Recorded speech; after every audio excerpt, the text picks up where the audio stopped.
You ever hear a V8 engine turn over just right? Not loud, not roaring, clean, like a well-kept promise. That's the sound I live for. I don't do this for the money, never have. People always assume I'm some kind of thief, and I guess technically I am. But that's not the story. That's not the why. The truth is, I steal old cars because they're the only things in this world that make any goddamn sense to me.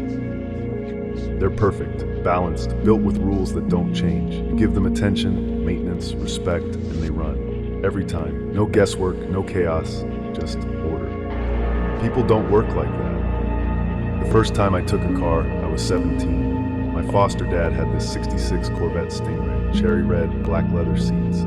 Kept it in the garage like a trophy. Wouldn't even let me breathe near it. But I'd seen him leave the keys on the hook every Friday when he got too drunk to remember his own name. That night I couldn't sleep. My thoughts were doing that thing again, looping, spiraling. Did I leave the faucet running? Did I lock the window? Is my toothbrush exactly parallel with the sink? I tried to ignore it. I really did. But the loop doesn't end until I do it right, until everything is clean. And that night, the only thing that felt right was that car. I took it out at 3:06 a.m. Not a joyride. I didn't even go fast. I just drove. The highway was empty. The lines on the road spaced perfectly. The hum of the engine synced with my breathing. It was the first time in my life my brain shut up. When I brought it back, I parked it 1 inch closer to the wall than it had been. On purpose, just to see if anyone would notice. No one did, and that scared the hell out of me.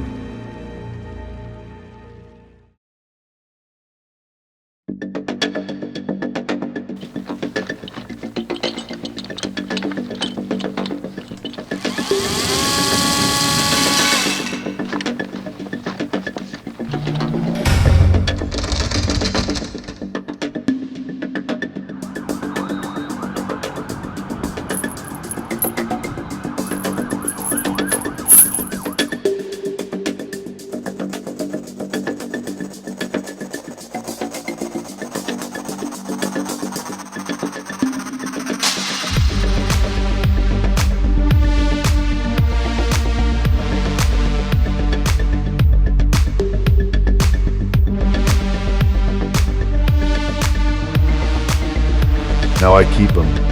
The Shelby GT 500, the Aston DB5, the 1971 Porsche 911 that still smells like warm oil and cigarette ash from another decade. I don't chop them, I don't sell them. They're not for the world, they're for me. I keep them perfect. Every car in my collection is logged, cleaned, started, and rotated every 11 days. The oil gets changed on a rotating 88-day cycle. I check the tire pressure with a calibrated gauge twice, because I have to, or it eats at me like rust on chrome. They're kept in a hangar no one knows about. An old Cold War shelter I retrofitted myself, climate controlled, concrete sealed. Every car faces east, I have to face them east. Why? I don't know, that's just how it feels, right?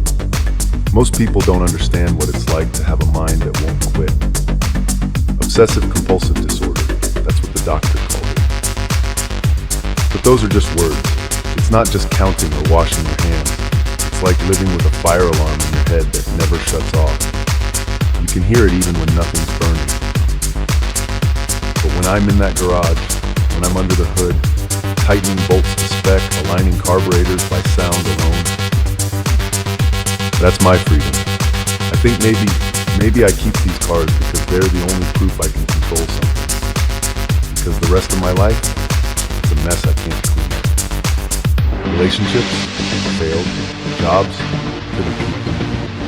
People, they get tired of watching you wash your hands until they bleed or recheck the locks 5 times before you can leave the house.